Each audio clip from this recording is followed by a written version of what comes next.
Hello, good morning students.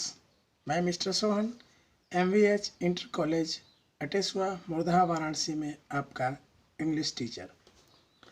हम लोगों ने पिछले 2 क्लासेस में आप लोगों का लिटरेचर सेक्शन स्टार्ट किया, जिसमें मैंने a girl with a basket chapter start किया है। A girl with a basket chapter William C Douglas द्वारा लिखा गया है। पीछे के 2 क्लासेस में हमने 1, 2, 3 और 4 पैराग्राफ पढ़ लिया है। इसके बाद आज हम इसके 5वें पैराग्राफ से स्टार्ट करेंगे।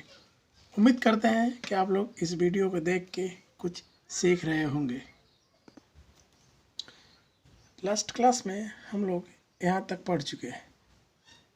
आज हम यहाँ से स्टार्ट करेंगे।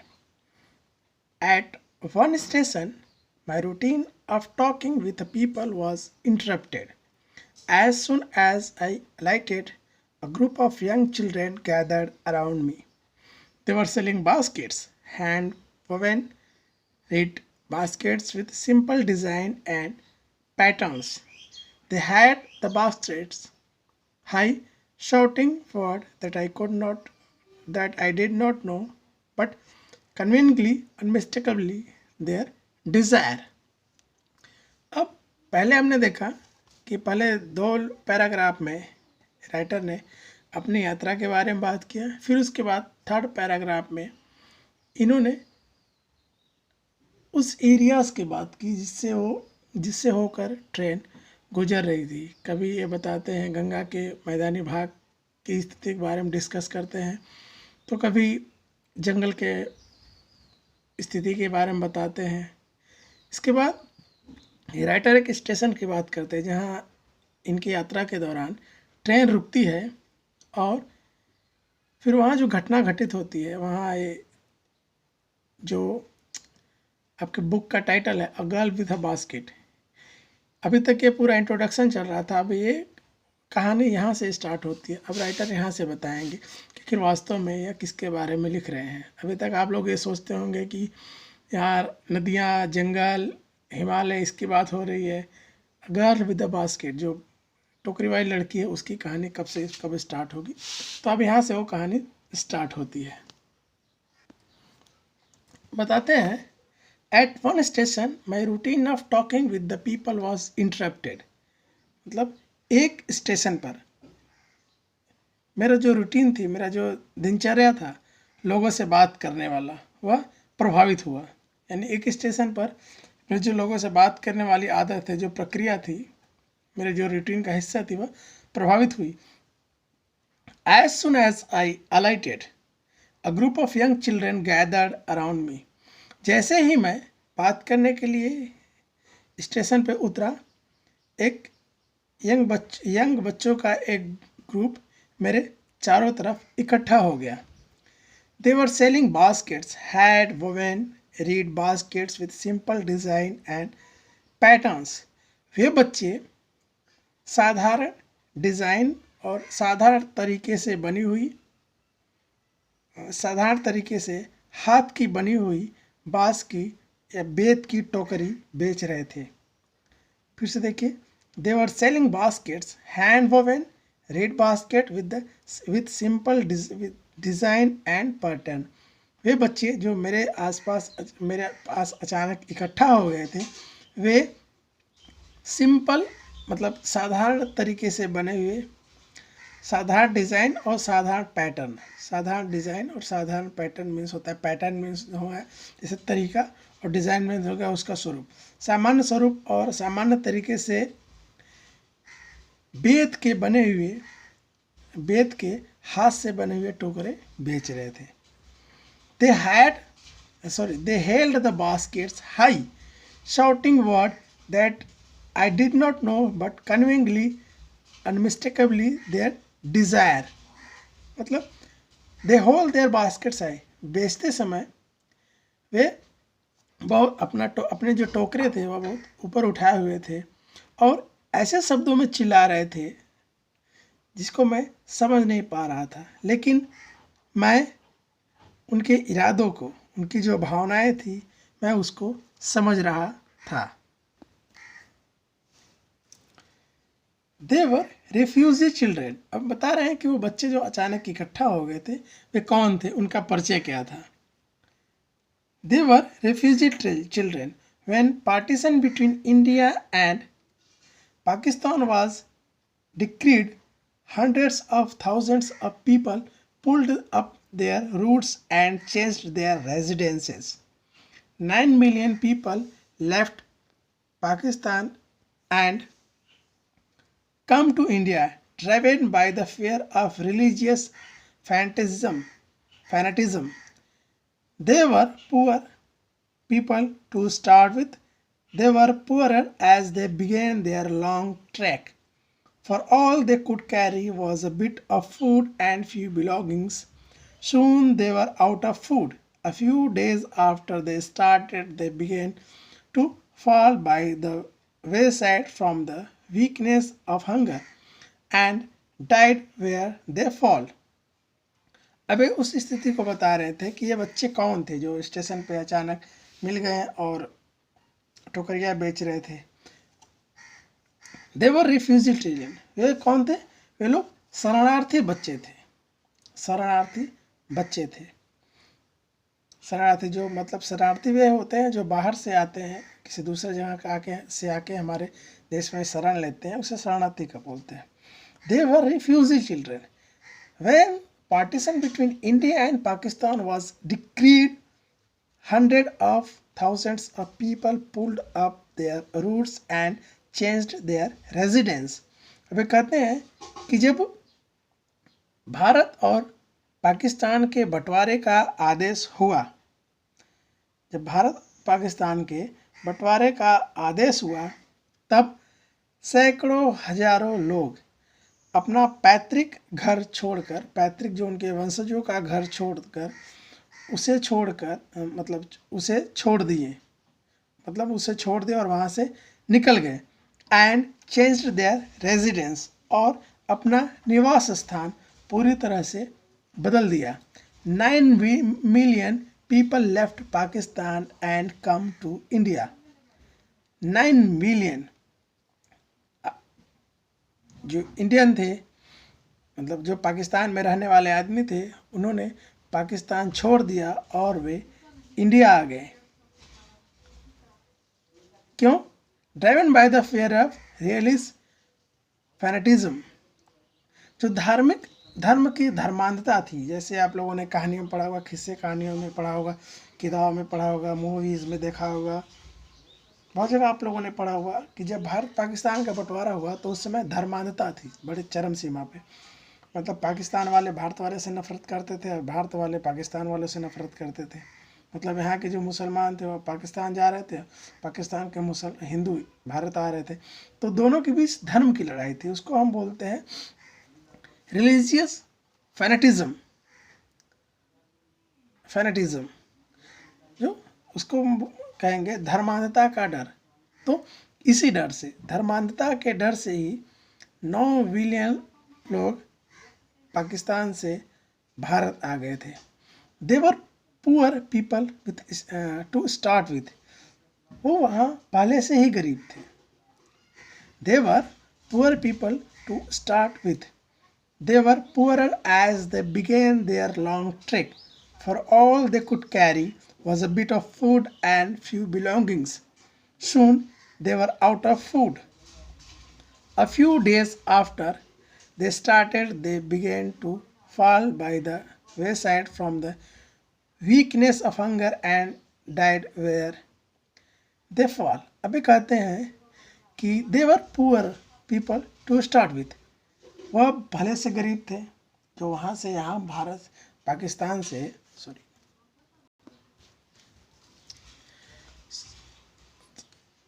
थोड़ी प्रॉब्लम हो गई थी। हाँ, फिर से देखें। They were poor people to start with, जब वे पहले से गरीब थे और जब उन्होंने अपनी यात्राएं प्रारंभ की। They were poorer as they began their long trek, for all they could carry was a bit of food and few belongings. कहते हैं कि जो लोग भारत से पाकिस्तान आ रहे थे वे लोग पहले से ही गरीब थे, और जैसे जैसे वे रास्ते में आगे बढ़ते चले गए, they were poorer as they began their long trek, और जैसे जैसे वे रास्ते में आगे बढ़ते चले गए वे और भी गरीब होते गए। क्यों? For all they could carry was a bit of food and belongings, क्योंकि जो कुछ भी वो अपने साथ ला सकते थे वह बहुत थोड़े थे। तब कुछ सामान या कुछ खाने पीने का सामान कर लीजिए या फिर कुछ घरेलू सामान कर लीजिए, वह बहुत थोड़े थे। इसलिए वह जैसे जैसे उनकी यात्राएं बढ़ती गई तो सामान भी खर्च होते गए। जैसे जैसे सामान खर्च होते गए उनके पास सामान की कमी आ गई, और जो जितने भी जो गरीब थे वह गरीब से भी गरीब होते गए, यानी उनकी स्थिति और बदतर होती चली गई। सून देवर आउट ऑफ फूड, जल्द ही वह उनके पास भोजन की कमी हो गई, वह बिना भोजन के हो गए। A few days after they started, they began to fall by the way from the weakness of the hunger and died where they fall. अपनी यात्रा शुरू करने के कुछ दिन बाद वह भूख की कमजोरी से, मतलब यानी जो भूख के कारण होने वाली कमजोरी थी उससे कमजोर होके, यानी थक हार के कमजोरी से रास्ते के किनारे ही गिरने लगे और गिर के वही मर गए। अब राइटर आगे बताते हैं कि the children selling baskets were sons and daughters of these refugees. ये जो बच्चे बास्केट यानी टोकरियाँ बेच रहे थे वो उन्हीं शरणार्थियों के लड़के और लड़कियाँ थे। They or their parents or relative had gathered in the cities, setting up stalls, manufacturing simple articles, trying to make a living in market already overcrowded. They lived in cloth and grass sheds that lined a street. The peasant among these refugees had been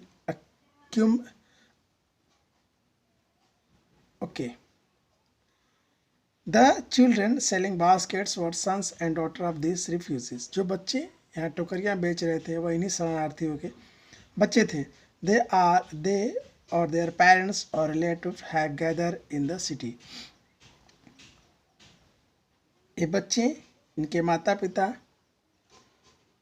और उनके परिवार के सदस्य अन्य सदस्य और रिश्तेदार इस शहर में इकट्ठा हो गए थे जहाँ वे पहले से ही भीड़ भाड़े वाले बाजार में दुकान लगाकर साधारण सामान बनाकर अपना जीवन यापन करने का प्रयास कर रहे थे। फिर से देखिए, the children selling baskets were sons and daughter of these refugees.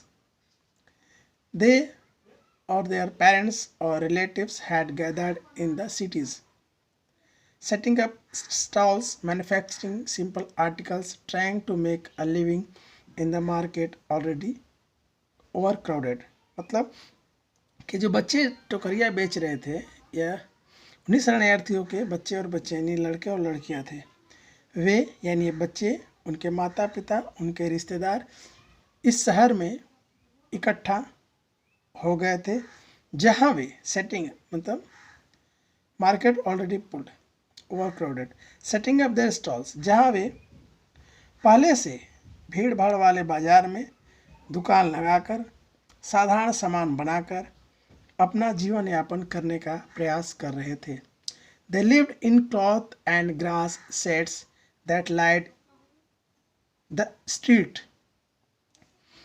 कह रहे हैं कि they lived in cloths and grass sheds, वे कपड़े और घास फूस की बने हुए शेड्स में रहते थे जो कि एक सड़क के किनारे स्थित था। मतलब ये सड़क के किनारे बने हुए घास फूस के छप्परों में, शेड्स में, कपड़े और घास फूस के छप्परों में रहते थे। अब आगे बताते हैं कि the peasants among these refugees had been accustomed to little all their lives, for an annual income of an agricultural family does not on the average exceed $100 a year. The average unskilled laborer makes 30 cents a day or less than $2 a week. There is one meal of a day, an onion, a piece of bread, a bowl of pulse with milk, perhaps a bit of goat cheese. No tea, no coffee, no fat, no sweet, no meat.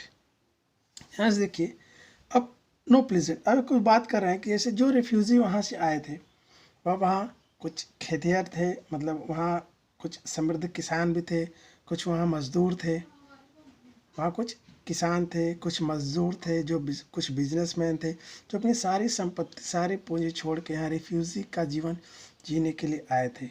वहाँ वो बहुत अच्छी स्थिति में थे, लेकिन यहाँ वे बदतर स्थिति में हो गए। इसलिए कह रहा है कि the pleasant among these refugees had been accustomed to little that their lives for the annual income of an agricultural family does not on the average exceed $100 a year।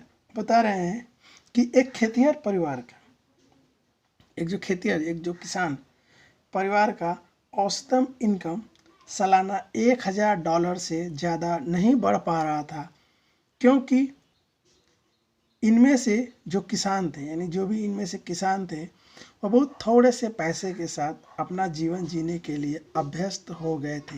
मतलब वहाँ खेती बाड़ी करते थे तो अच्छी इनकम थी, अब यहाँ रेफ्यूजी की जीवन जी रहे हैं, तो जाहिर सी बात है इनकम कम हो गई है, काम नहीं है, तो इनका कम पैसे में ये जीवन जीने के लिए अभ्यस्त हो गए हैं। The average unskilled labourer makes 30 sent a day और लेस देन $2 अ वीक। एक औसतन जो नौसिखिया मजदूर था, एक नौसिखिया मजदूर का औसतन 30 सेंट यानी 30 पैसा प्रतिदिन या $2 प्रति सप्ताह से भी कम इनकम हो रहा था। There is one meal of a day. उनकी स्थिति इतनी खराब हो गई थी कि इनको दिन भर में एक ही बार भोजन मिल पा रहा था, जिनमें एक प्याज, एक रोटी, एक कटोरी दाल और दूध और शायद कुछ पनीर, जो कि वो भी बकरी के दूध का बना था, कुछ पनीर ही मिल पा रहा था। No tea, no coffee, no fat, no sweet, no meat. उन्हें चाय, कॉफ़ी, फैट, मिठाइयाँ और मांस वगैरह कुछ नहीं मिल पा रहा था।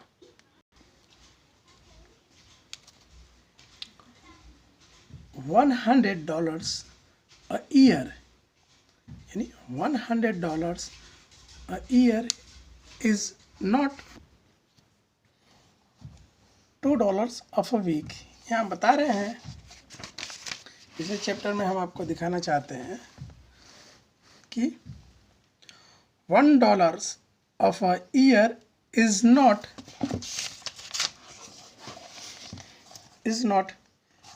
$2 of a week, at even that a small amount is hard to earn by selling basket to people too poor to buy them. That no doubt is the reason these children descended on me like locusts. I, an American, was doubtless the most promising market they had seen। अब ये बताना चाहते हैं कि $100 प्रति वर्ष के हिसाब से सप्ताह का $2 भी नहीं हो पा रहा था।